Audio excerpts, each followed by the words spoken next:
I'm Tracy Baxter with the Friday edition of Record Newswatch.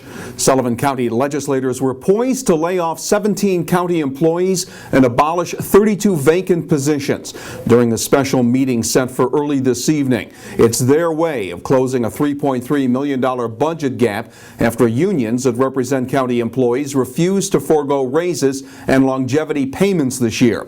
If the cuts are approved, affected workers can expect to get layoff notices as early as Monday, with the cuts to take effect February 28th.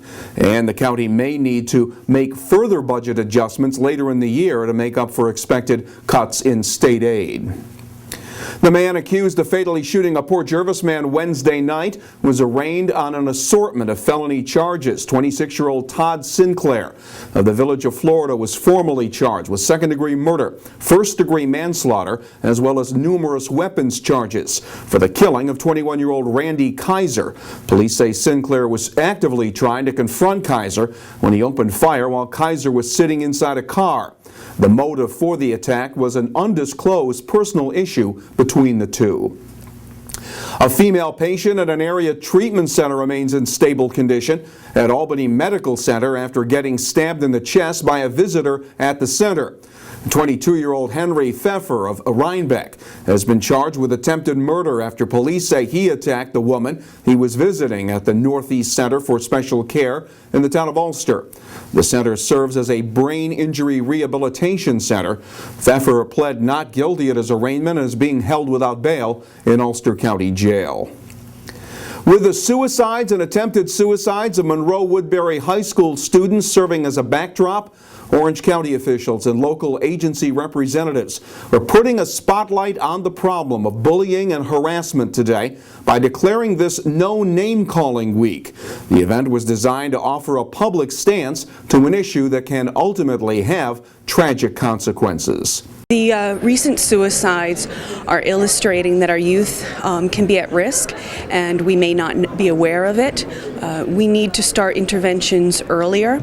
We need schools to be safe for all students. We need to work together as a variety of community organizations with our schools, with our parent groups, to really bring to light the issues students are experiencing with bullying, with cyberbullying, with feeling isolated. Speakers say social networks now make humiliation more public, and they say government and local service providers need to have more resources that can help give vulnerable teens a voice in their struggle to be heard. A man doing time for murder in Sullivan County will have more time added to his sentence after a Sullivan County court jury convicted him of possessing dangerous contraband in his cell. In this case, the dangerous items were a cell phone and charger that were discovered in the inmate's cell at the Woodburn Correctional Facility. 33-year-old Barry Green is serving a 15 years to life sentence for a murder in Brooklyn back in 1993. Green could now get another 7 years tacked onto that original sentence. District Attorney Jim Farrell says inmates have used cell phones to coordinate attacks, drug deals, and escape plans. And if you're looking for something to do here in the Hudson Valley and Catskills this weekend, allow us to suggest a visit to 845 Scene, the new Times-Herald Record website that debuted this week. It provides up-to-the-minute entertainment event listings as well as in-depth profiles of people making news in the arts and entertainment fields. There's also an 845 Scene Facebook page and interactive Twitter connections.